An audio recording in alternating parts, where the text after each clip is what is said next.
Welcome to Flee the Scene, where we share stories and play games about causing trouble and getting in trouble. I'm Casey Saska, aka The Fart Store, and with me, as always, for the 31st time, Mr. Dave Zabilski. Hi guys, I'm Dave Zabilski. I don't iron my shirts anymore. I just get my sweatiest friends to lay on me. Wait, you get them real hot and steamy and let them steam you all out from above? No. They lay on me. Mm-hmm. It steams out my shirt, and the weight, the pressure that they have, like, just completely all over me, just smooths out all the wrinkles. Oh. Is it also kind of relaxing, like how if you go like float down to the bottom of a pool and then have someone stand on you and press you against the bottom, it feels kind of like something? Yeah, no, it's exactly like that, which I have done many times, just like everybody else. Sure. Then you let them ride on you and you pretend that you're a surfboard. Yeah, you surf a long time. For like 10, 20 minutes down there, just pretending to be a surfboard, riding some waves. You could hold your breath for 10 or 20 minutes because you got the underwater materia, because you morphed the ghost ship in the Final Fantasy VII reference that I'm just going to totally punt on because I can't remember the specifics and it's not very funny. Casey, do you know that in the womb, every human being grows gills and breathes their mom's blood? I knew that. Did you know that?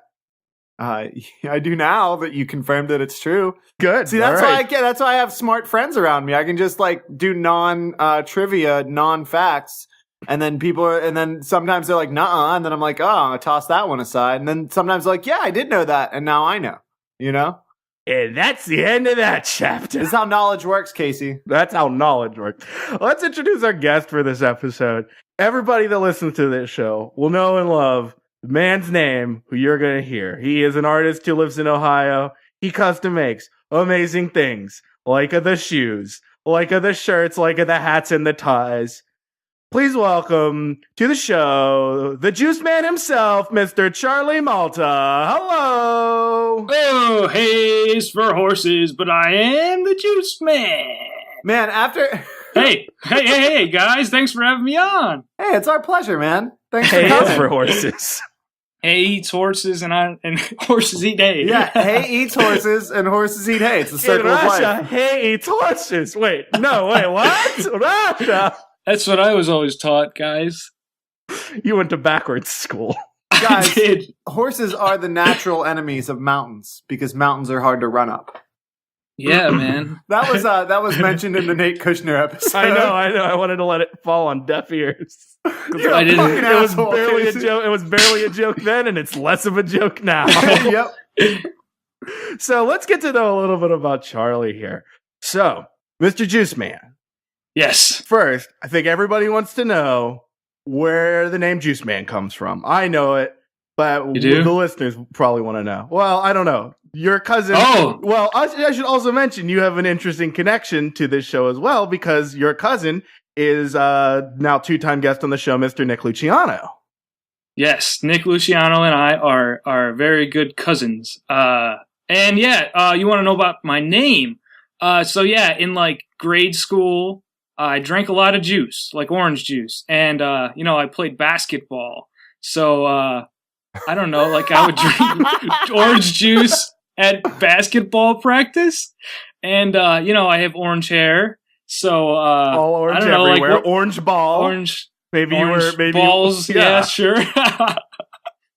My friends, like at basketball practice, just like called me Juice. So yeah, and it was orange juice, and then I got into high school, and then I spelled it differently because who wants to be called OJ, man? Nobody. OJ, Especially after the whole O.J. Simpson trial thing, O.J. got kind of negatively associated. especially after the blood and stuff. So yeah. It was fine before the blood, but there will be blood. O.J. Yeah, Simpson. dude. There will be blood. The O.J. Simpson trial story. Yeah, and then so like I just started spelling it with a G, but I don't know, so it was just Juice, and I got older and it became Juice Man. You were a juice You know? boy and you turned into a juice man. Right, and so then it makes me related to Leslie Mann. You know her? Oh yeah, and Amy Man. Amy Mann. So yeah, that's how the name came about, and I don't know. It's on my back, you know, and I literally on your back. Yeah, I have it tattooed on my back like a basketball jersey kind of thing, you know. Oh, nice. That's cool, I guess. You don't have to guess. That is cool. Yeah, I don't have fart store on me anywhere. Yeah, I don't have Jucamel written on me. You should. Well, nobody calls me that anymore. No. What would it take? How much money would you take if you got, the tattoos of those names? You guys, you two right here. If someone paid for it, there's a decent chance I would do it. I mean, I'm still saving up for my tattoo that I want to get is just me dressed up like Uncle Sam, and then down below it says the for real deal. Oh man! I thought you were gonna get that Seamstress Junior tattoo. Oh yeah, Seamstress Junior. I don't know. That was a funny thing that I said one time, and friend of the show Jim Gurney was like, "Oh, that sounds like a good thing," and Dave was like, "You should get that too." And I'm like, "Oh, I should." And then like after 2 years, I'm like, "I don't know, it's not funny to me anymore." Right? Yeah, jokes aren't funny after a long time. My friend of the show, Adam Chismar, suggested that I get a tattoo that says "No regrets." He also said that it should look like a little birdie. That a little birdie is embroidering it into my skin with like a needlepoint needle. I love it. Very cool. Very cool. So, Charlie, what is the sort of the best prank that you think that you've ever pulled?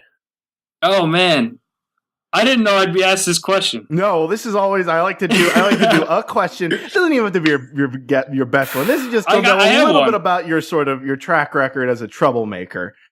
Before without giving away your major story, right. Something else. I do have one. Yeah, and it was very upsetting. Lottery tickets. I know of them. Yeah. I think I'm familiar with that concept. Scratch off tickets. I can totally wrap my head around that. Well, I think I was in like either 8th or 9th grade when this happened. My brother Johnny came home for Christmas from school, and he was in college.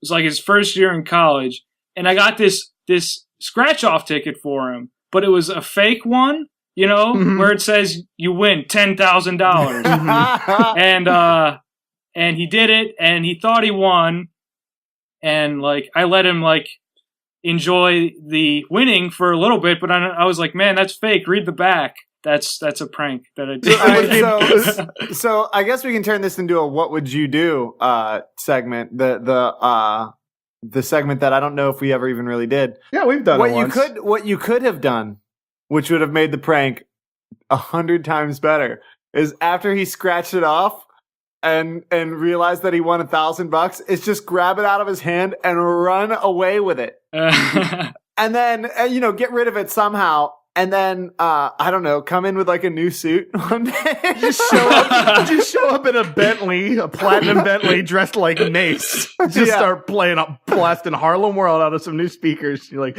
I took this joke way too far. I don't actually have the money to afford any of this stuff. I took it on a $500,000 loan for that Bentley. Are you willing to go into major debt for a prank? I'm not, so but yeah, like it was a time where he needed money for college and stuff, so it was so mean, I don't know why I did it. Like I'm a nice brother to him, and like I just thought it'd be funny. I think you did it because you're a nice brother. Yeah. Right. Oh boy. So I think we know a little bit more about the Guice Mann. So why don't we move on to our catching up segment where we talk about stuff that's been going on since our last episode related to crime and illicit activities and the breakdown of society.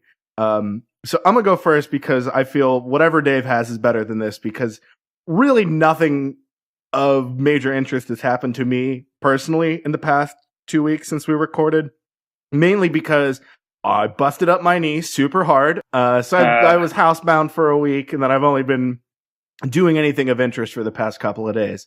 But yesterday, I have a reading group that I go to in the psychology department, and we, like read an article and sort of talk about what it means and, was it good and whatever. And it was a really cool article, and it's about something called embodied cognition. I don't know if you guys are familiar with the concept, but it's basically about the idea that sort of how we are, or how we like sort of process our thoughts. And in this case, it was specifically about emotions and sort of embodied emotions. Is the idea is that like how we understand and experience and process emotions is linked and built on bodily sensations. So they've done like these really cool studies where they'll have people either hold a pen with their lips. So like it kind of makes you frown a little bit with your eyes, or hold a pencil with your teeth and it makes you smile, but you don't really know that you're smiling. And then they have you watch cartoons, and people that are holding a pencil with their teeth as opposed to with their lips rate the cartoon as funnier because they're sort of, their body is in a smile pattern, and it sort of, tricks them into thinking that they are happier than they would be otherwise. I read something by neuroscientist and philosopher Sam Harris that was talking about how your thinking actually interfaces with like pretty much every neural cell in your body, like all the way down to your toes, can actually influence your cognition, which is insane. Yeah, and there's like a bunch of this kind of stuff. The sort of example, the one that we're talking about is, and they've kind of done studies like this, but not great, is that, if there's two people walking across like a really high bridge, and the one person is not afraid of heights and the other person is afraid of heights, the person that's like afraid of heights, their like heart's racing and pounding and stuff. And like, let's say there's a dude, like it's like two women, and there's like a dude at the end of the bridge. The woman who was like afraid of heights and has their heart racing would rate him, as more attractive and being more attracted to him, because there's sort of the same physiological effects of, like your heart fluttering kind of thing. Doesn't that go back? Isn't that just kind of expounding on something that came out a while? I remember in my elementary psych class in college that I took, there was a psychologist from way back that wrote William something James that said, I'm sad because I cry. I'm happy because I smile. Yeah, that kind of thing. That's William James. I mean, it's sort of built on the same idea that like, is it like, that you're scared and then your heart beats, or does your heart start beating and then you think, I am scared? Right. This is, I mean, it's sort of the same kind of thing. Anyway, this is a really roundabout discussion of embodied cognition, but that's the basic idea. The listeners are going to enjoy it. They're going to think it's interesting. Charlie, yes, yeah. Mr. Carter. Hey, is it easier to smile or frown? Which is easier? It's easier to smile. All right. Muscularly, it's easier to smile. I just wondered. I don't know. It's easier to smile, so everyone should always wear a smile. I didn't mean to step over your mouth there, Dave. Sorry about that. No, just jam it on in there. Yeah, jam whatever you want into his mouth. Thrust stuff into my throat. Rush the cage. All right, so the crux of the story is, so we're talking about like that kind of dumb story of like the person, like rating the other person as more attractive because they were scared or whatever. Yeah. We kind of are talking about these kind of examples and some of the research for 20 minutes. And one of the grad students is like younger, mid-20s or so. Girl is like, actually, I have a story that is kind of related to this. And she's like, well, so we're at the Waffle House. It was like my first year of grad school. And there was a drive-by shooting. And these people drove up and shot our waiter while we were there. He was waiting our table, and they shot him in front of us. So we all had to they shot through the windows, and we had to duck under the tables and hide and stuff. And everyone has the same reaction you guys are, which is just kind of slack-jawed, kind of rubbing their heads. And she's like, well, after this, I was kind of friends with one of these guys. And then it was right after this, we started hooking up. And, a couple of, months later, somebody was like, it's kind of funny. You guys started dating right after that because there's this whole literature about, confusing different bodily sensations with different emotional states. And then they both simultaneously, both being psychology grad students, were like, Oh, that's why. And then they just broke up. Are you serious? Yeah. No. That's funny. So that was my catching up. It was a thing that I overheard related to crime. That was an interesting anecdote. It was an interesting anecdote. Mine just makes me look like an awful person. Which, Oh wait, can I also go back and say when she said it was at the Waffle House, everyone immediately knew which Waffle House she was talking about because there is a Waffle House that is it's down the street from us and it is fucked up. yeah, it's like the surrounding neighborhood's nice enough, but if just that one Waffle House, it must be like It's some like sort of organization. So much shit goes down there. It's like basically anytime there's like any sort of like someone was shot in a restaurant, it's like I was at the Waffle House. The Waffle House actually pays the news like $600 a month to not mention it as the place. Yeah. Just say a restaurant, please. There's this massive cover-up conspiracy behind the Waffle House on 5th Street. Yeah, Jesse Ventura is gonna do it on his show. Conspiracy theory. I've been talking about some crazy conspiracy theories, but this one's specific. So Jana and I were at a Target this morning. She was buying some pants and we needed to get some groceries. You can get them both in a Target. So we went to the Target. Brought to you by our sponsor, Target. Also, they get have some pants, get some groceries, get some grocery pants. They have spiral cut hams for like the cheapest you can find them in a major city. Anyway, we're in the Target and we get all of our shit and we're on our way out. We're coming down the steps. You bought your ham pants. And I see this lady getting a cart. She's getting a shopping cart out of the stack of shopping carts, and she's got this kid with her. And I see this leash between the lady and the kid, and it's like going from the lady to the kid, and she's got to like work it around like over the shopping cart and stuff. And I'm like, fucking leash. And I'm seeing that, and I'm like, oh my god, people with leashes on their fucking kids. It degrades both of you. Don't do it. It's so embarrassing for me to see that. And it's dumb. Just fucking hold your kid's hand, or put him in one of those stupid sling things, or get really good at yelling, Mike, hey, get back here, get back here, come back, Michael C. Burners, get back here now. Did you confront her? Did you confront this woman? No. A leash? No. I'm coming down the escalator. I just look over to the right and I go, "What a fucking piece of shit!" Like real disgustedly. And then I realize it's not a leash. It's a breathing tube that's attached to the kid's nose. The breathing tube is going to an oxygen tank that the lady has on the other side of her that I couldn't see. So I went, ooh, and didn't say anything. I didn't say anything to reconcile, like, that I had said something horrible, that because I had made a mistake. I just said, what a piece of shit. And then I, like, thought in my head, ooh, dude, awful. Dave. But then I get to the bottom of the escalator and I turn around and there is a, like, 50-year-old, there's, like, a 50-year-old black lady and her, her, like, 20-some-year-old relative, and they are just looking at the back of my head with the most enraged, disgusted looks on their faces, like, you fucking you piece of shit for looking at that disabled boy and thinking that he's like, they must have thought I was some like closet eugenist, like fucking genetic mismatch. They should have been like, what could they have possibly thought of me?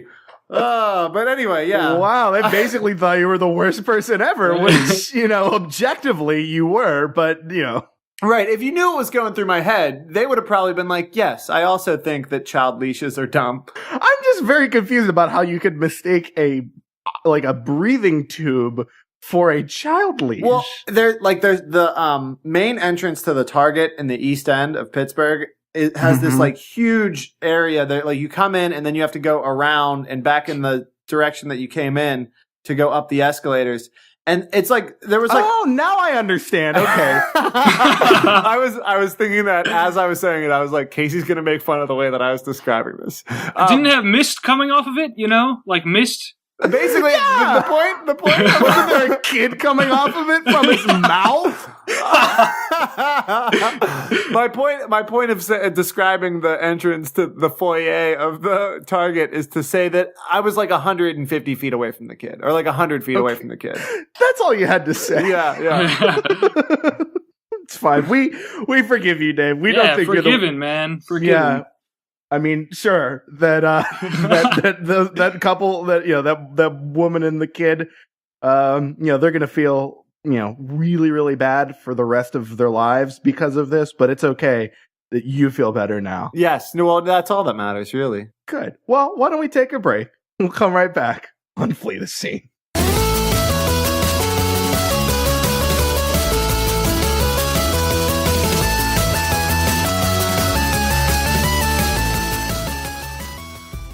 Casey. What? Wait, Casey. What? Dude, I'm sorry to bust into your bedroom like this while you're putting your shoes on, but don't put those shoes on. Why? They're my pair of boring brown wingtips I wear all the time when I go to office. Well, I can't exactly tell you why, but maybe I can rap you why.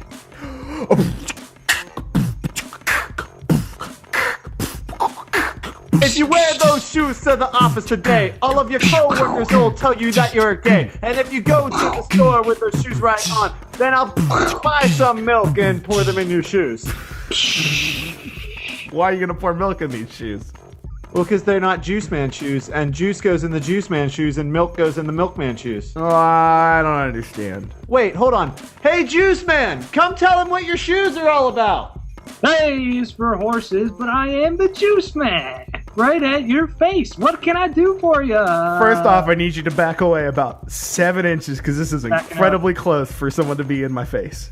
Sorry, sir. It's all right. So you need to know about the shoes that I create with my hands and my brains, don't you? Yeah, look, my office environment is boring and drab, but I need some shoes that are really rad, and I'd like you to tell me where they are, and I'd like them to be on my feet not far, and if you could give me those shoes right now, I'd really please and thank you like a cow, but I know that you probably have to design them first, or maybe I would tell you about them blurst. You can get blurst put on your shoes. Is that what your office is all about, blursting? It's a blursting agency where we sell nothing but blursts and blurst accessories. Well, hey, I'm all about blurst accessories, so sir, I'll hook you up with some custom blursty shoes all for your feet. Wait, I'd like you to tell me one of the blurst accessories that you'll draw on the left shoe, though. You guys carry those hacksaws. I thought those were blursting. Those are absolutely blursting accessories. I would love a hacksaw. It is an integral part of a blursting kit, yeah. Yeah. The blursting kit includes a hacksaw and an original pair of hacksaw shoes by the Juice Man. And you also want the hacksaw Jim Duggan wrestler on each of the shoes. Yeah. I surely can, you good-looking man. I'd love to recommend these shoes to other people. How can I do that? What can I tell them to do? G-U-I-C-E. Go to my site, juiceman.com with the G, 2 N's on the man. Bye.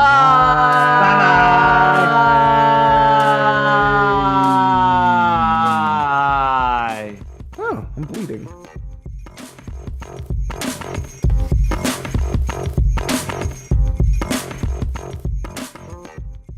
All right, we are back on Flee the Scene. I am Casey Saska, the chip eater. I am Dave, the lighter Zabilski.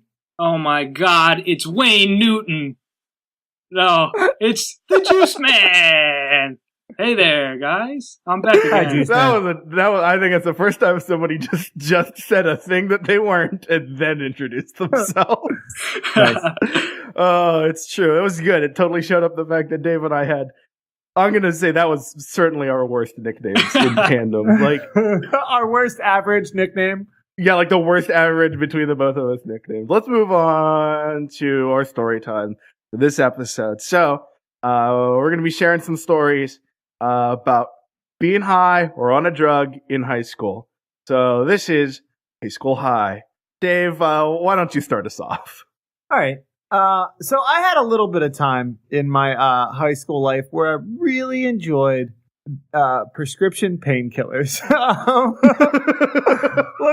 I was trying to think of how to put that so it wasn't evident that I was into a very problematic drug for just like a half a year of my teenage life. Maybe 1 full year, but that was about it. Anyway. 1 full academic year or 1 full calendar year? Academic year. Oh, Yeah. So it's only 9 months. Because as soon as I got out of 12th grade, by being kicked out of 2 high schools. That's grade 12 for all of our Canadian listener. Grade what? Grade 12, 12. for our Canadian listener. Oh, right. Well, they start high school in 10th grade. Grade 10. Grade 10, yeah. Yes. Or as the English call it, primary school. Or as the grade call it, devil's biscuits. Or as the Germans call it, they can't talk in Germany. They can't talk over there. Or as they call it in Egypt, eyeball, bird, man making a Z. Yeah, we're Was all that about Nueve? foreign Is that cultures. Spanish 12? Is Nueve? No, Doce. My bad. Yeah, it's Dose. Got It's it. Dose. Doce. Anyway, Right. let's All get. right. We are just ruining this show. Nobody listen anymore. We're awful. We're just weighing down all of our stories, so it's not even that they like don't get off the ground. They can't even move like more than 10 feet down the runway. Like, these are disabled vehicles trying to launch, and they're barely moving an inch. Anyway, so my friend Todd and I were in our. I'm sorry, Todd's just a funny name. Continue. We were in our 8th grade class. We were in our 12th period class, our 8th period class in 12th grade. We were in our 8th period class and Traveling 12 miles an hour toward Albuquerque. one of A us rival 11th grader in his 7th period class was leaving St. Louis. Is this a special relativity problem or just a Galilean transformation problem? No, it's just been a couple of episodes since we had an SAT word problem joke, so I thought I would throw that in there. It's Okay. been at least 5 You episodes. didn't add in maybe who they 6. were following. The transgender male or female. All right. They had a transgender. That was from the warm up, you guys. You weren't around for that, listeners. Anyway, so my friend Suave Glashy was and I. One of us had obtained an 80 milligram OxyContin pill.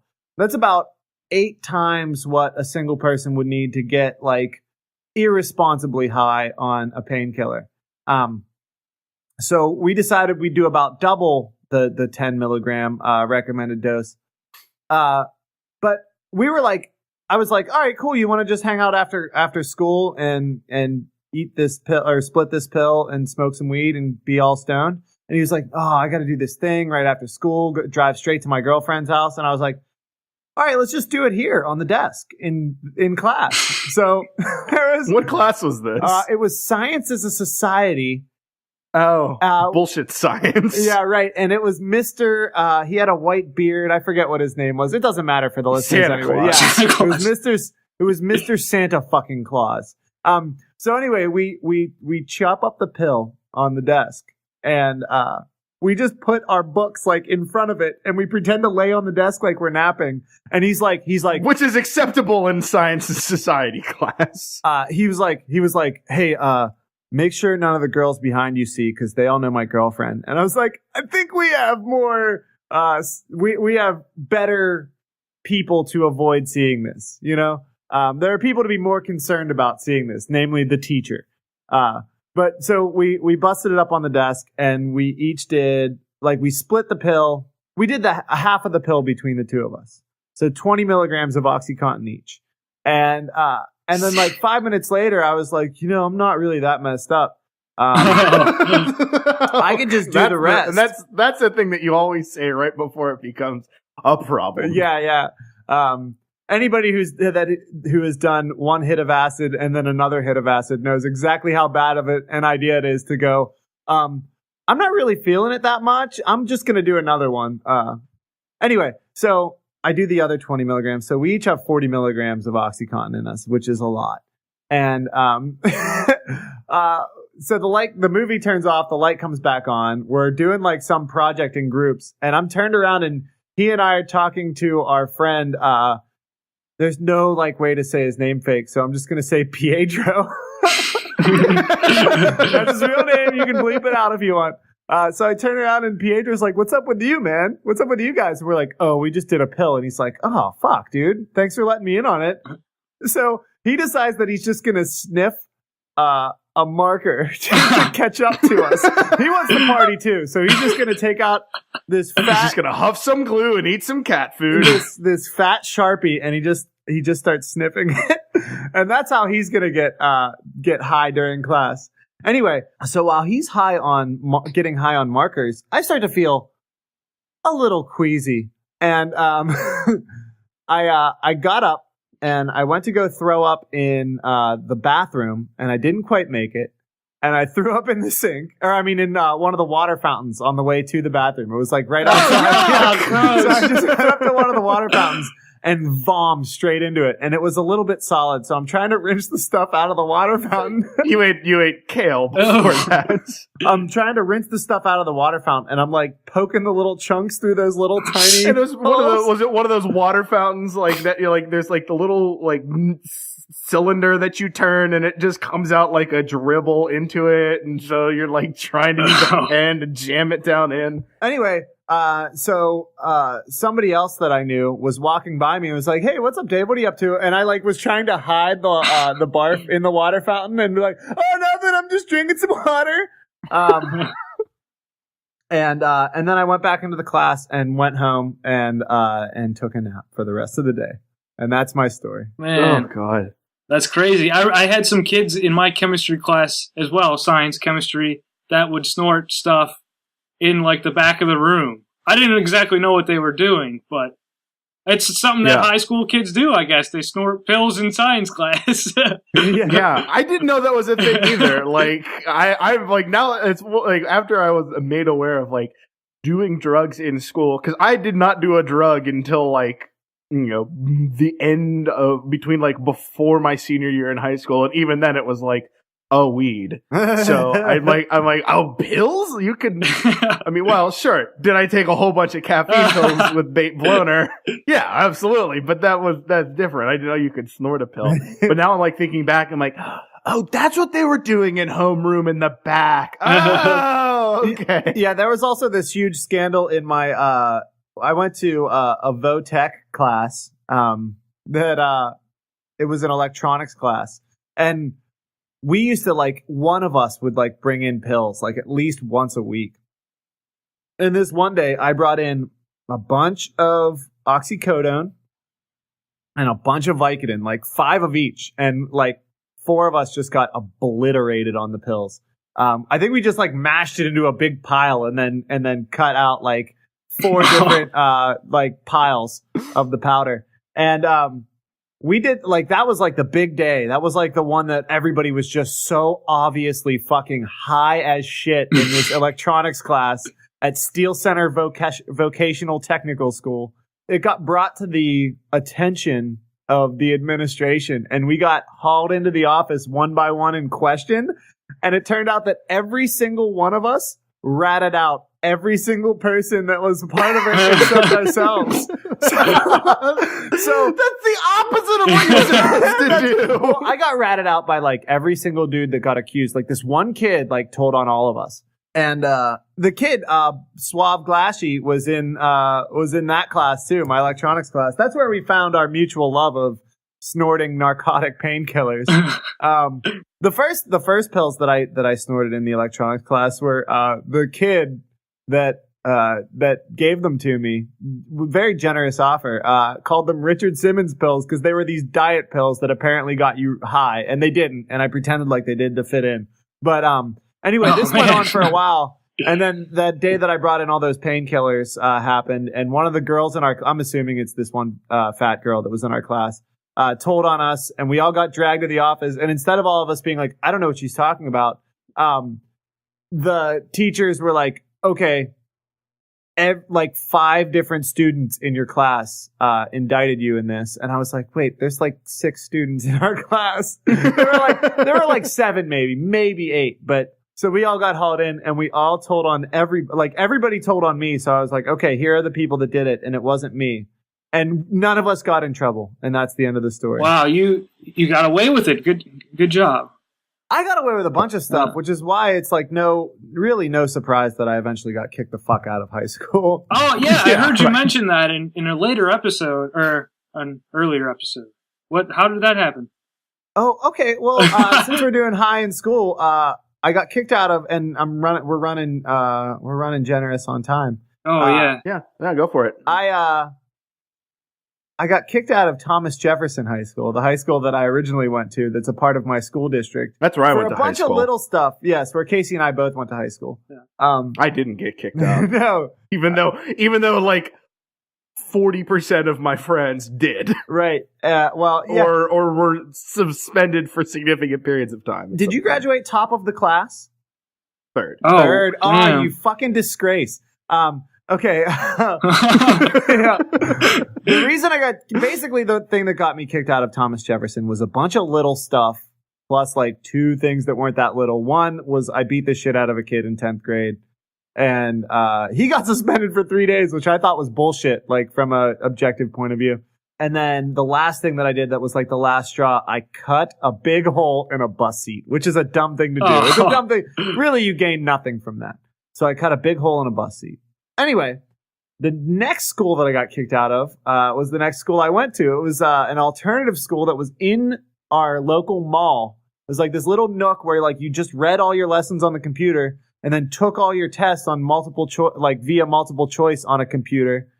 And then you pass and you get your grades. I got kicked out of that school because we like to get high in school all the time.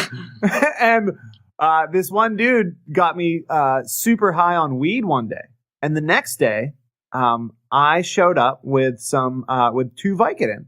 And I gave one to him. And I popped mine because by then I realized that some pills were just better to eat than to snort.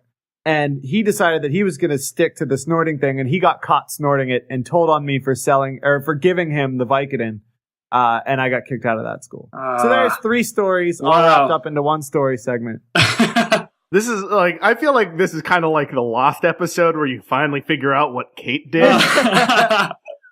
And now you know how Dave got kicked out of high school. Which is funny because I'm a straight A student now, and I'm pretty responsible with my schoolwork, and I help my classmates with their work quite a bit, which makes sense because I'm a lot older than most of them. Yeah, you're an almost 30-year-old man. It's a very different time. Yeah, exactly. I can revise written works pretty fluidly. But anyway, this some of the kids in my class were like talking about Steel Center, and I mentioned that I went there, and they were like, "What? You went to Steel Center?" And I was like, "Yeah," until I got kicked the fuck out of high school, and then got kicked out of another high school.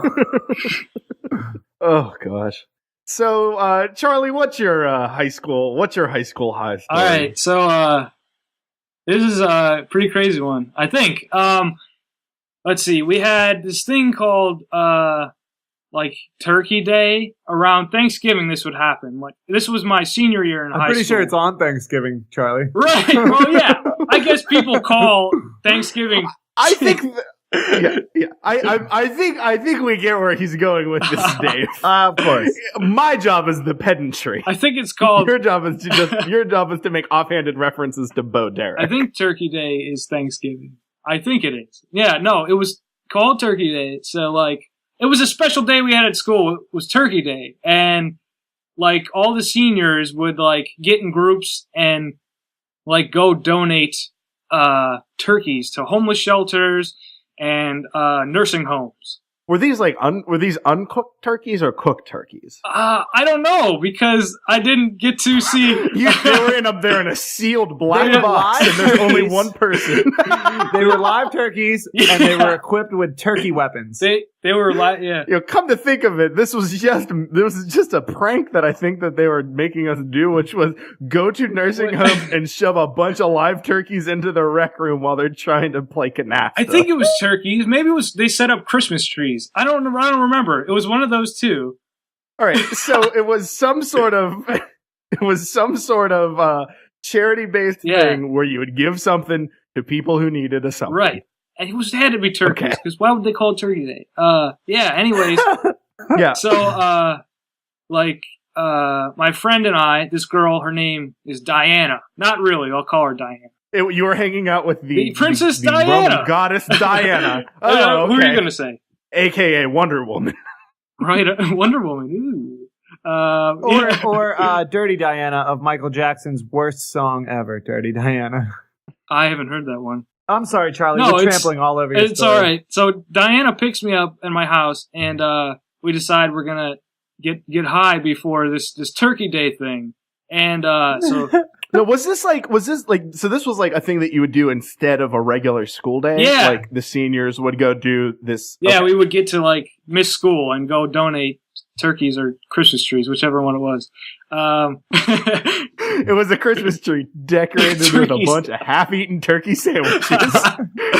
An insane former principal thought this up, and we just couldn't stop him because he overpowered us. Like physically overpowered us. He held me down with a butter knife to my throat, and sure, you know, it's a butter knife. I knew he couldn't do anything, but he just had that look in his eye, like, you know, he could just snap at any moment, and he used to be an ex-wrestler, so I thought, you know, he could really snap my neck or just really gouge into me with the butter knife anyway. So, have I inserted enough things that are not true into your story? that all happened with the story. No, yeah, so we, around Cleveland, or whatever, when with weed, I was raised on, whatever, smoking blunts? I don't know. That's just what everyone would give me. When I was in high school age, smoking blunts was like the way to go. That was a thing, I guess. No one had utensils yet. They weren't that. No one spent money for bongs and stuff. We're high school kids, you know. It's not like. And, like, you're gonna have that in your room, and if a parent finds it, like, you can't be like, this is for tobacco purposes only. Yeah, just like the store told me I have to say. For tobacco, no. And there's a big, I drew a big, big pot leaf on here because I like the shape of the leaf, and it wards me away from poison ivy. Mom and Dad, I've been really into Canada lately. You know? I just didn't know what the leaf looked like. I've got a cataract. Yeah, so we had to pick up like these two other girls. So like we spark it up and head to the girls' house. So we get the other two girls and pick them up, and then we're headed to school. But like the song by Jay-Z, "Forever Young," have you heard that with Mr. Hudson? Mm-hmm. Like that song was playing, and I don't know, it was just amazing to me at the point, like while we were driving on a freeway. It just felt like it was really slow. Obviously, I was feeling the effects of what I had taken into my brains and lungs and wherever else it goes. In your toesies. Yeah, in my toes and fingers. In your butt. Embodied cognition. And so, yeah, I was just dancing and singing that song. So, yeah. And then we get to school, and I like immediately go to the bathroom, wash my face off, just like I was thinking this was such a bad idea that we smoked that weed before this day of turkey and or Christmas trees. Yeah, or Christmas trees. And every time I smoked pot before going into school, as soon as I would get in there, I would feel 1,000 times higher than I did in the car, and just immediately be like, "Oh, this is a really bad idea." Yeah, I know. I was like, "Oh, come on!" So like, I just go to the cafeteria and just like lay my head down and wait till homeroom starts. So like we had homeroom. I get to homeroom safely. No one's like questioned me or like looked at me weird or anything. So after homeroom, we all had to go into the gym for this assembly for Turkey Day or Christmas tree giving, whatever it was called. And this was with the whole school, not only just the senior class, but we didn't have a big school. The entire school. Yeah, so I think it was like 700 or 800 kids. I don't know. That's a big school. I guess you're right. I think it was that How many. big was our school, Dave? Like about that, right? Just under 1,000. Yeah. Just under like 1,000. 900 probably. Okay. Yeah, we only had like over 100 something in our senior class, so I don't know. But so we had this assembly, and yeah, I don't know. Like I just kept feeling like I was gonna, like I was like my eyes were closed. I was totally just way too high. No one's questioning me. I'm just sitting there. Like I remember sitting like off to the side, like away from everyone. Like I just looked weird. Like I can't believe no one like said anything at this point, but. Were you in that state where it's like, oh god, everybody knows, everybody has to know, there's no, how can they not know? Yeah, yeah, totally. I couldn't believe I got through this assembly. So the assembly gets done, and I think like before the assembly happened, like I had a tradition where I don't know, I would hug this girl every morning, and I forgot to. She's like, hey, what are you doing? What's going on? And I forgot to hug her, and she knew. Then because she's like, why'd you walk by like that? And then she looked at my eyes and she's like, oh, I know. And then I hugged her. So then, I mean, that resolved that, you know? You tied up one loose end, but yeah. It's like, yes, that I accomplished that. Now let's get through this assembly. So assembly, got through it. Then we had this giant breakfast that we got to eat. The senior class, not the whole school. So it was like hash browns, I don't know, pineapples, fruits, like there was orange juice there. Hash browns, pineapples, scrambled beets. Right, they had eggs. A picture of Chubby Checker and just a bunch of dominoes. And huge fish tanks full of bees. Yeah, so we're at this breakfast and there's also eggs. So like, I don't know, I filled my plate up. I was like, all right, I'm going to eat a lot of food because that's what you do, right? When you're high, because you're hungry. Food. Yeah. Like, oh man, I didn't eat breakfast, so like that was my breakfast that morning. I'm still feeling it, and like so I sit down like next to some friends. I eat all the food, drink all the juice, and all of the food, but other people need to eat that. Everyone else had a plate or two, but yeah, I ate it all. No, I had my plate, and like. I don't know. I shouldn't have ate all that food because I was feeling like I don't know if I should eat more food or if this food is going to leave my body really quickly.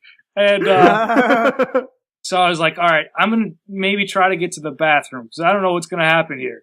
So I didn't make it to the bathroom. I start walking and I'm just like, my eyes are probably closed. I don't remember.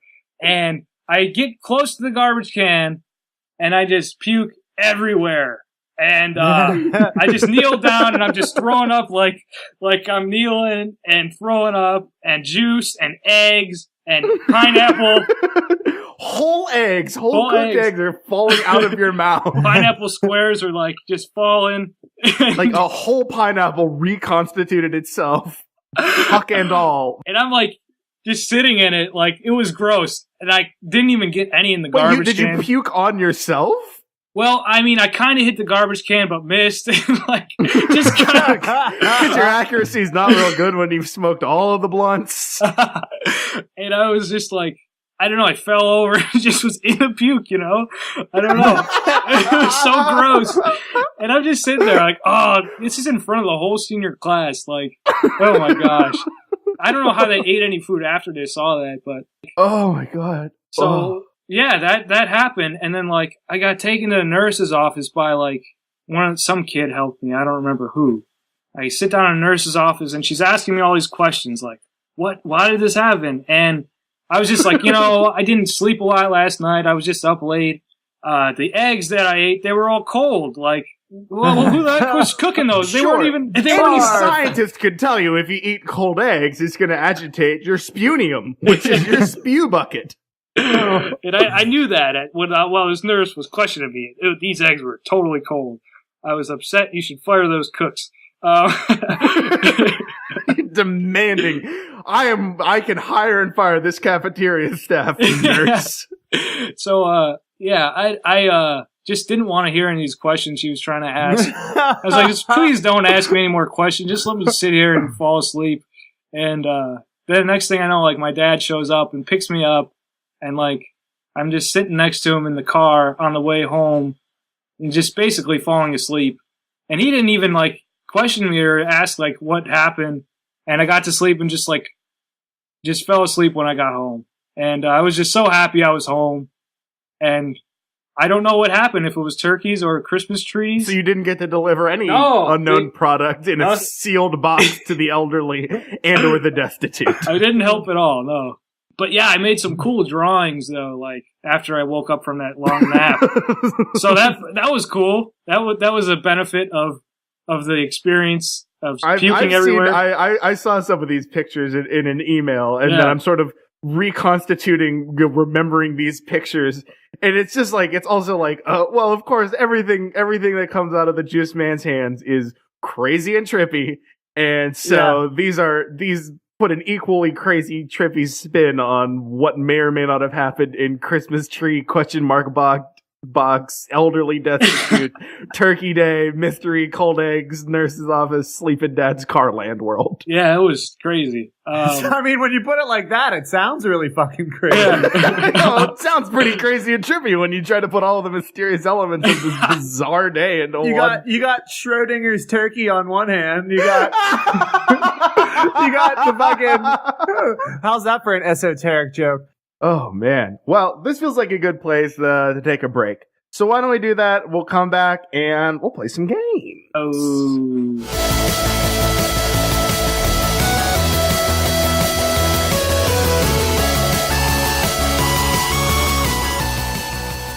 Hey, we're back on Flee the Scene. I am Casey at the Batman 2 Secret of the Ooze. Saska. I'm Dave. Dave? Hello, I am Juice, Ginger Pubes Man.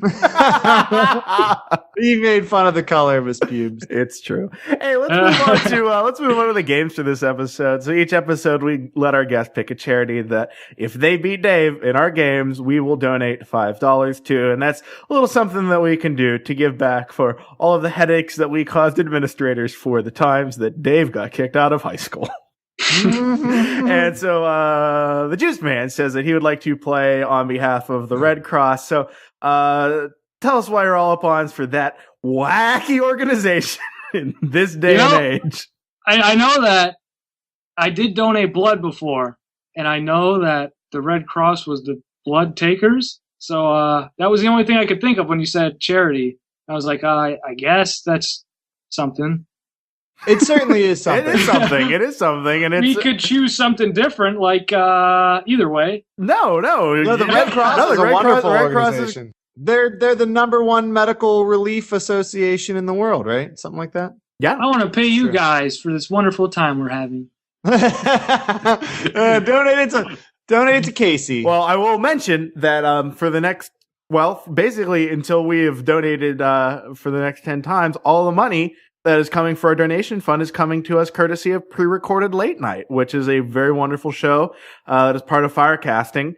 It's an improvised talk show hosted by former guest Jay Frosting, and you can check it out every 3 times a week. They are a bajillion times more productive than we are. I cannot believe how often Jay Frosting has time to record, produce, and drop episodes. I am blown away. And it's also that every single one of them is a lot of fun too. It's not like you get a bullshit one in there. They're all really, really good. So that's at pre-recorded.com. Thanks to them for our donation fund. Why don't we move on to our very first game, Crack the Case?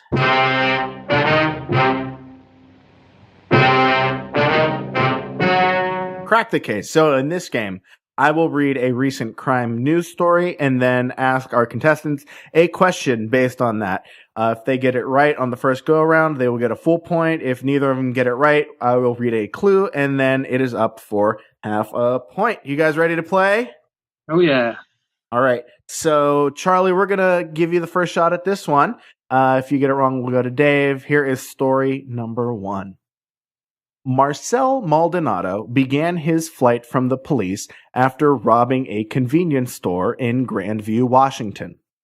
Maldonado led police on a high-speed chase, crashed his car, escaped on foot, and hijacked another car. He swapped that car for a new one, jacked from a couple at a rest stop, then eluded police on another chase that led Maldonado to Colorado. There he grabbed yet another vehicle, blazed through 5 counties at over 130 miles per hour before losing the cops again. Finally, police caught up to Maldonado where he was apprehended without a chase or a struggle, totally out in the open. Where was Maldonado finally caught? I know exactly.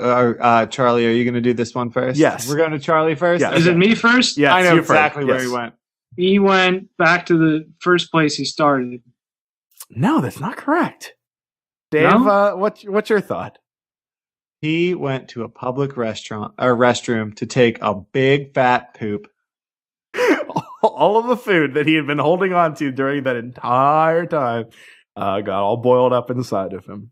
No, that's not correct either. Neither of them are? All right, so here's the clue, and then Charlie, you're going to get first stabs at this one. Here's the clue. It wasn't even his house. He went to the IHOP. No. That's a good guess, though. Dave, what's your thoughts? He went to his next door neighbor's house? No.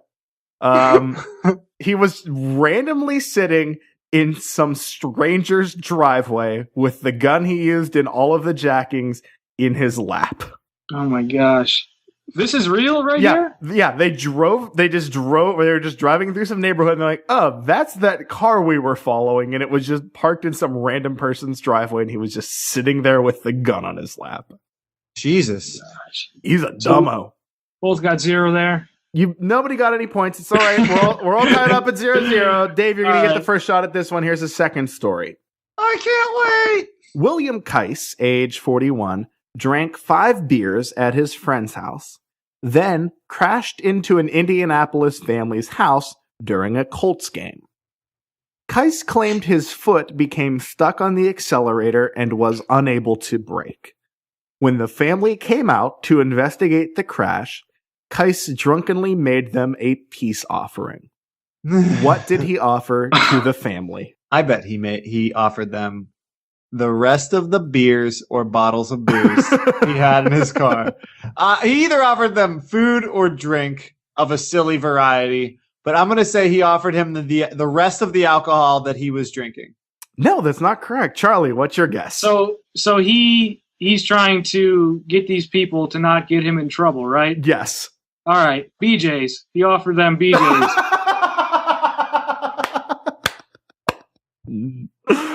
Unfortunately. Slobbing on some knobs will get you out of a fix in a big hurry sometimes. Suck off my 9-year-old. He never had one. I've never blown my 9-year-old. Oh, man. No, that's not correct either. Here's the clue for you to take the first stab, Dave.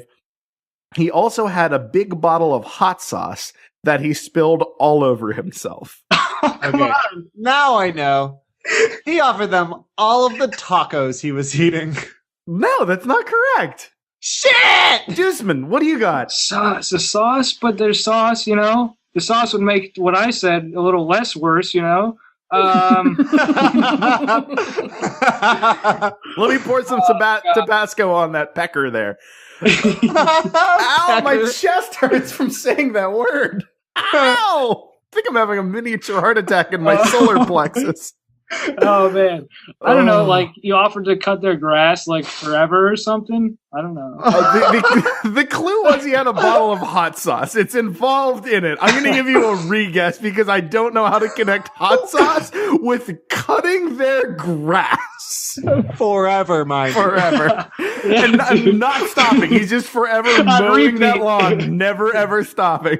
He's got to get one of those mid-air refueling aircraft to just come by refuel the lawnmower because he can never stop cutting their grass.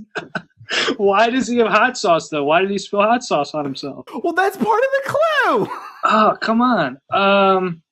I don't know. He offered them a bunch of hot sauce. The hot sauce? Yeah, man. He said, hey, do you want this sauce that I got all over me? And I just spilled all over my bod. Come lick this hot sauce off my bod, dog. Here, you can wring my shirt out into a bowl. It's good hot sauce. Come on. All right, nobody got this one right. The thing that he said, quote, "You want some pizza?" I ate pizza today. He had been at his friend's house waiting to get a pizza. He had an entire box of pizza and a big bottle of Tabasco, and he was just eating from the pizza when he crashed into their house and then just came out of the car and was like, "You want the rest of this pizza?" And they said no. That's a guess that I think eventually me and Dave would have got to. Well, sure. Yeah, right. Well, the game is not eventually who would eventually settle on the solution to this problem. It's all right. We're all still tied up at 0. There's lots of more points at stake. And Charlie, you're going to get the first stab at story number 3. All right. At 9:15 p.m., a man and a woman, both around 22 years old, entered a Seattle area gas station. The two then proceeded to attempt to shoplift a 6-pack of malt liquor. When the employee noticed what was going on, he ordered them to put the alcohol back. but the man confronted him.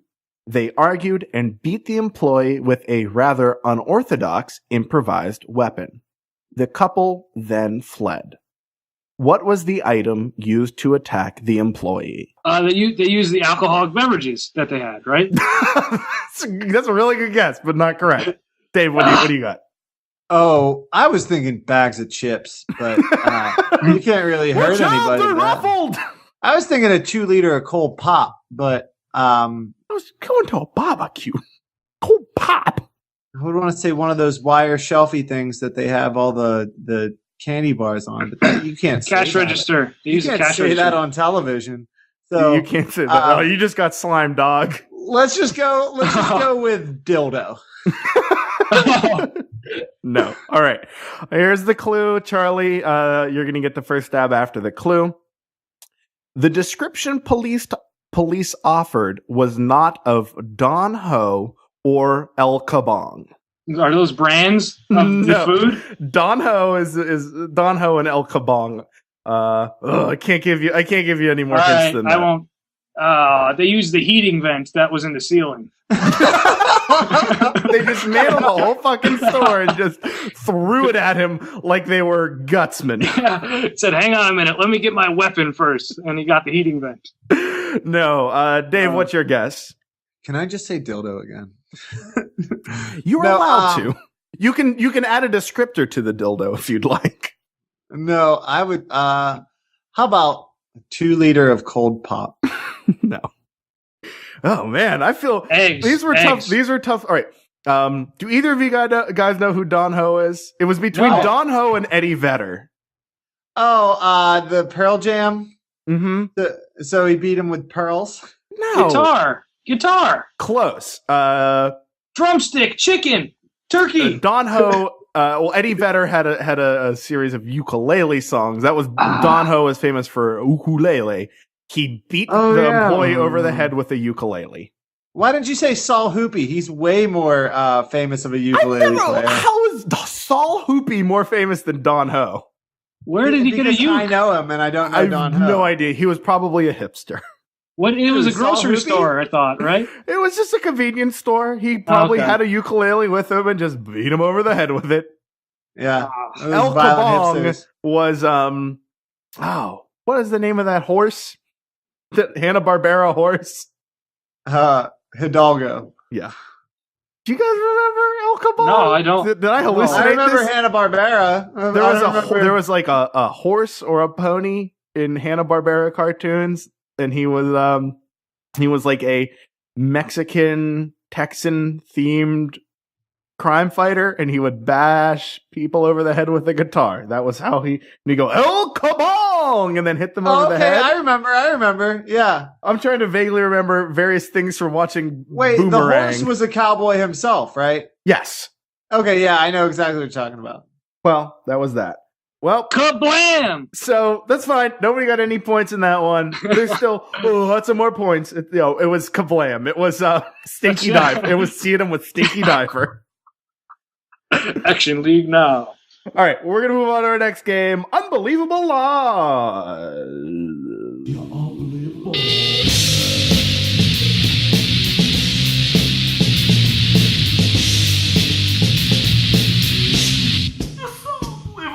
Unbelievable Laws. So in this game, I will read a place and a law that may or may not exist in that place, and you have to tell me whether it is a true law that is on the books or a fake law that I just made up. And for each one that you get right, you will get a full point. Nice. Charlie, we're going to start with you. Here is your first unbelievable or potentially believable law. In New Jersey, frowning at a cop is illegal. False. No, that's true. What? Come Yes. on. You cannot frown at cops. That's lame. In Ooh. Oklahoma, it is a crime to take a bite out of somebody else's hamburger. Is this me? That's you again. Yeah, we're gonna do 3 for you. Yeah, that's false. False. No, that's also true. What? It's just a hamburger sitting on a table. I found it. If I found it, it's fair game. Look, man, this is society's hamburger, man. Yeah, exactly. Right? You can't own a hamburger, man. No, come on. What about leftovers? One time, there was leftover onion rings on the table. 2 of them. I ate them, and then I ordered onion rings, and I couldn't finish mine. How about that? you got down to the last 2. Yeah. You ate all but the last 2. Oh, you fucked up. I did, man. I did. You just fucking sat down and ate 2 onion rings off the table. Good for you, Charlie. Thanks. Most people would not have the courage to just eat onion rings off of a table. There's nobody around. I was like, hey, those look good. Yeah, fuck it. Oh god. Well, maybe that's why that chick got shot at that waffle shop. She was trying to eat somebody else's onion rings. A vigilante justice. She was trying to bite hamburger. Yep. Trying to bite hamburger. I'm going to do that, and I'm going to show you. Where is it? Oklahoma? Oklahoma. In my lifetime, I'm going to do that.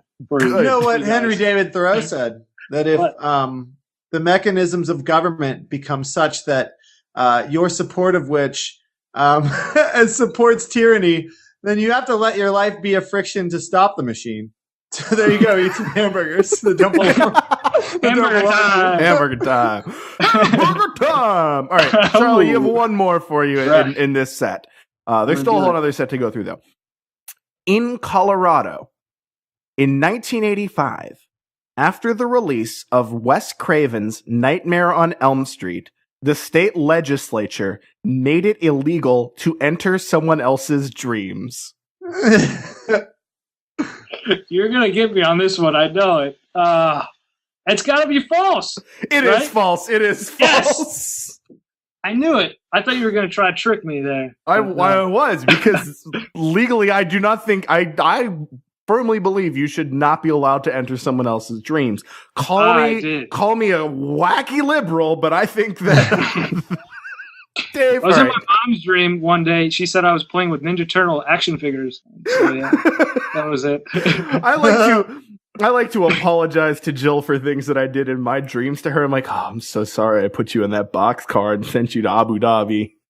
But on the real, guys, have you ever woken up after having a dream that your significant other did something bad, like cheated on you or something, and just been furious with them the whole day? Yep. I'm like staring across the breakfast table. I'm like, can't believe you sold all of those comic books that had a bunch of butts drawn in them by Art Crumb. Those are my Art Crumb books.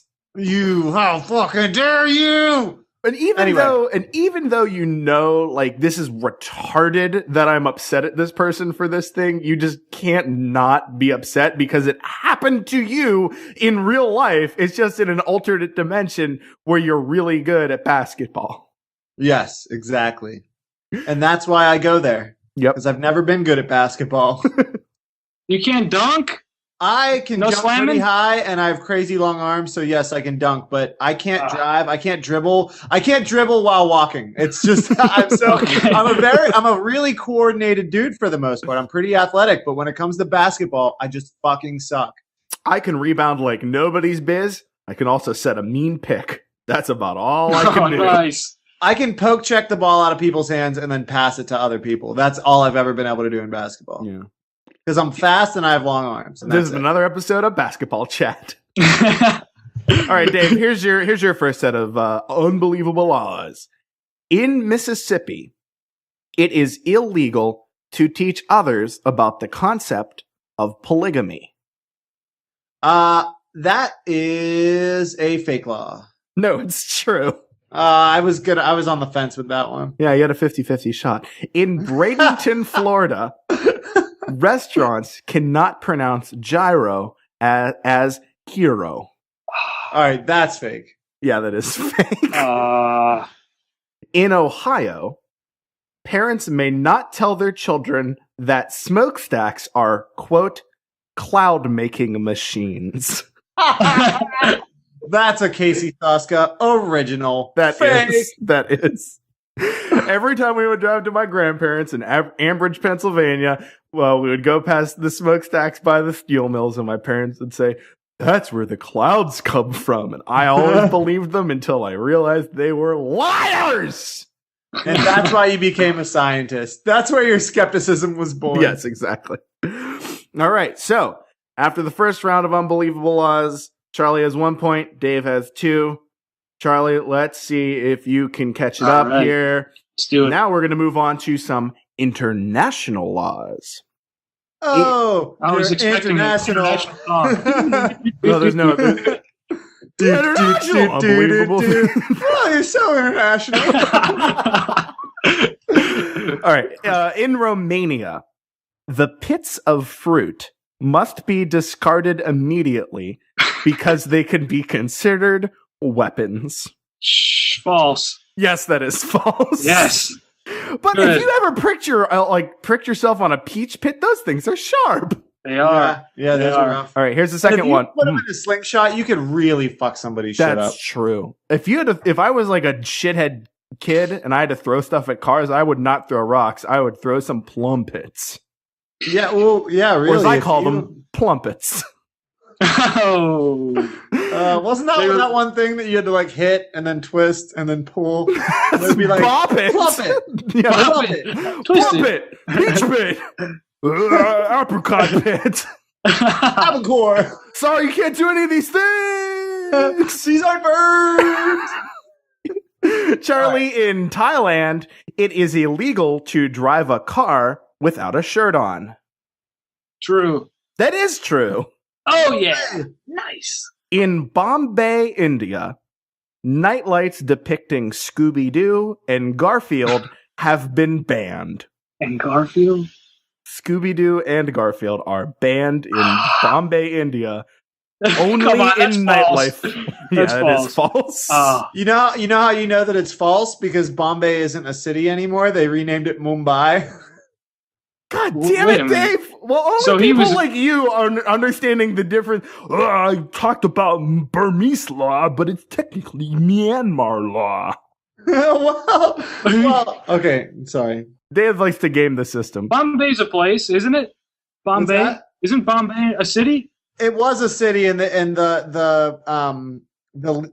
king or whatever of India, the prime minister of India, changed its name to Mumbai for the religious significance of its name. I learned something today. Yeah. All right, Dave. You need to get all 3 of these right in order to beat Charlie. In Valais, Switzerland, riding down a hill on a bike is a criminal action. Wait, what part of Switzerland? Valais. That's pretend? No, that's a real crime. You cannot ride a bike downhill. In the Ukraine, they only recognize 5 of the 6 Grammys won by R&B singer Toni Braxton.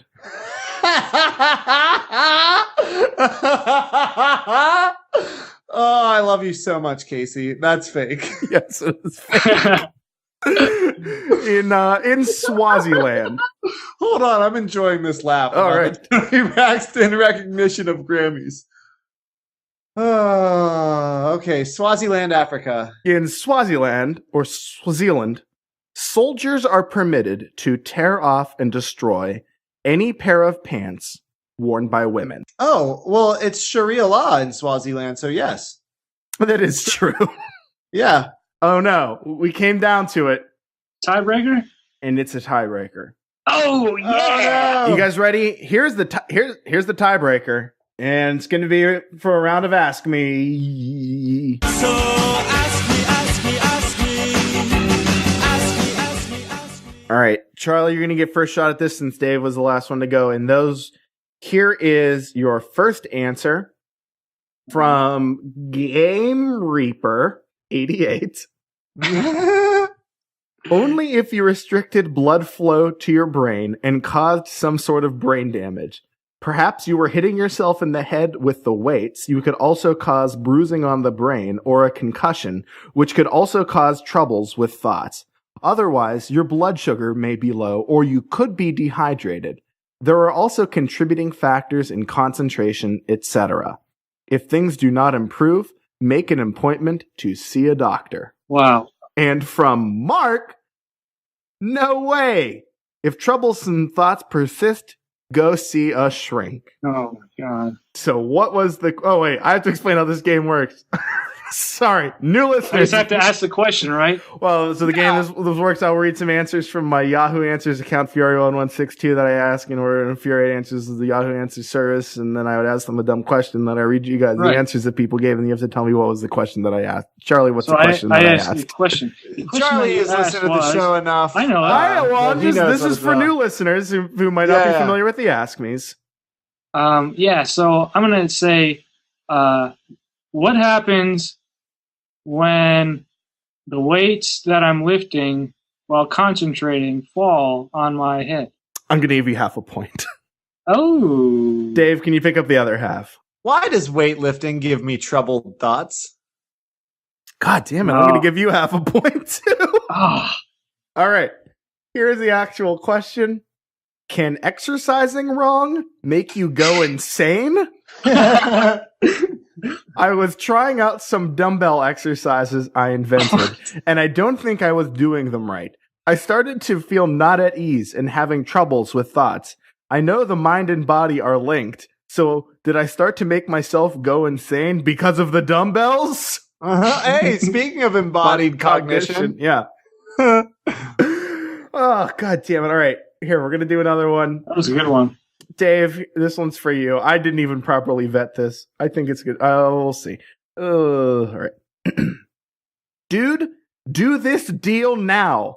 I mean, it's a freaking genie. You get 3 wishes. You can just wish back the computer program if you want, and then get 2 more wishes. Get it done ASAP. What was the question I asked? How can I trade in a computer program for a genie? I'm not giving you any points. Charlie, what's your guess? How do I get a genie? No points.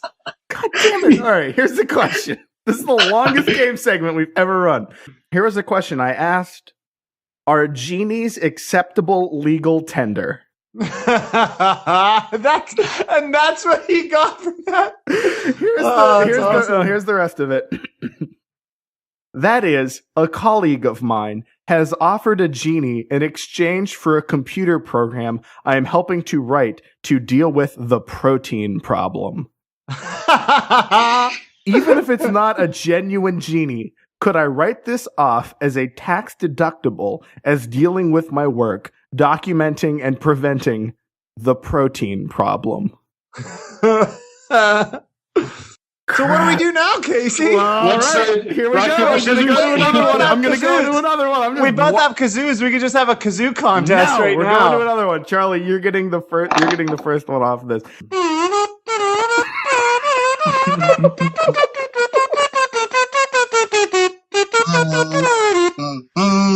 Oh, I thought we were doing a duo, man. Longest Oh, sorry. episode ever with Charlie Malta. All right, here we go. Juiceman, this is for you. You get the first stab at this one. If the couples are bringing a lot of friends, it's not a date, so don't worry. And from Master, is your son complaining? If not, I wouldn't worry about it because he's on the date, not you. What do I do if I'm the only guy that's single with this group of people? I don't think that's the right question. No, it's not. No points. That was terrible. Dave, what's your guess? What if my son's date brings a bunch of people? I'm giving you half a point. Half a This was point. really close. The question was, how many kids should go on one date? Wow. My son wants to go on a septuple date with a boy he's dating. He's always encouraged to go on group dates, but this is ridiculous. They are renting... Normally I plan these ahead of time, so I don't read these. I did this 2 years ago, so it's still really funny to me. He's always encouraged to go on group dates, but this is ridiculous. They are renting 2 9-passenger vans because 2 couples want to bring along friends. It's a concert. It's a concert, makes it 1,000 times better. I like that it's a septuple date. Oh, here's the response that I gave to one of the people. Perfect. So many couples starts making it not a date? I was just worried over semantics, I guess. Maybe I could use the lots of people rules myself. But don't tell my wife. Ha ha ha ha ha ha. Oh, and I also had a response to the genie one. I want to go back to that one to see if it was funny at all.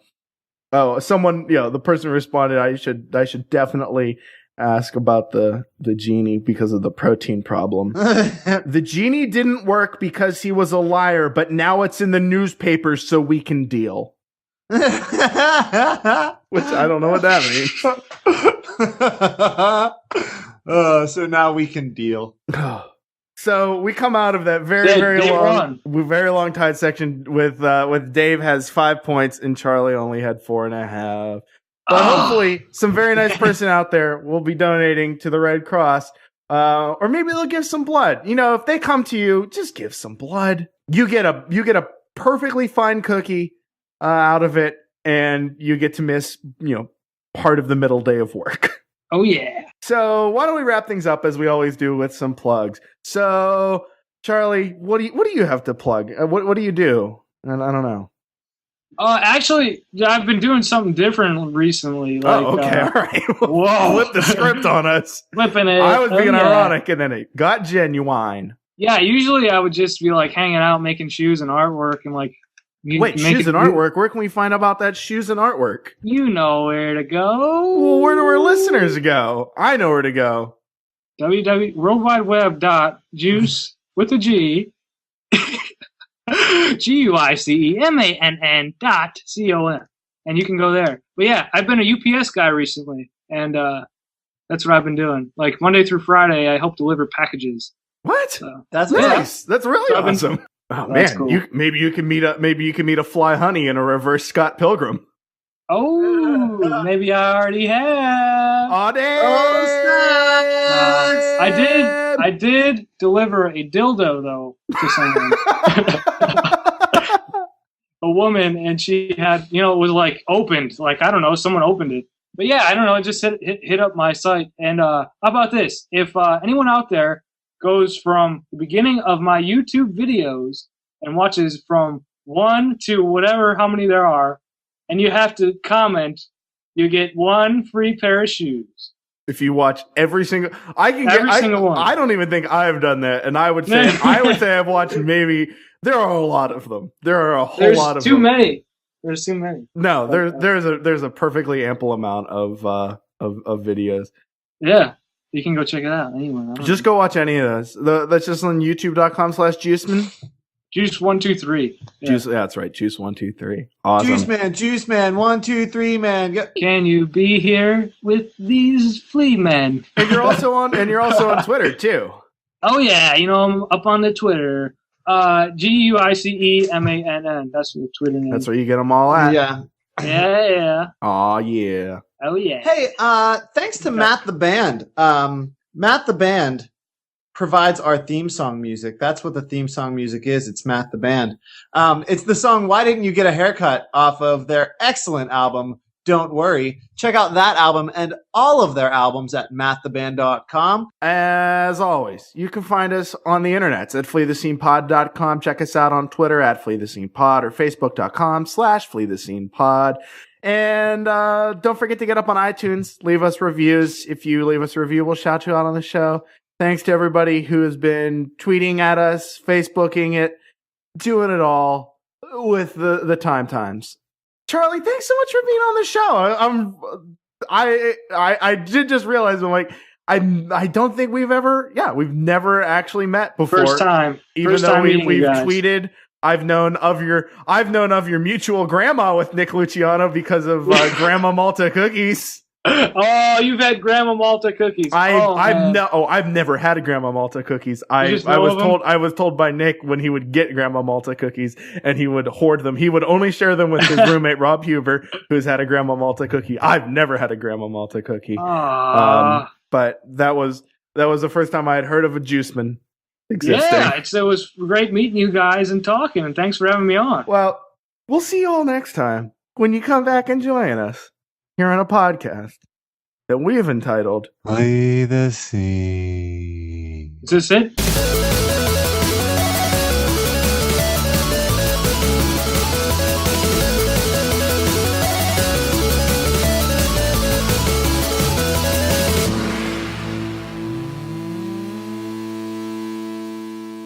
Every time I drive, I get stuck behind a transvestite.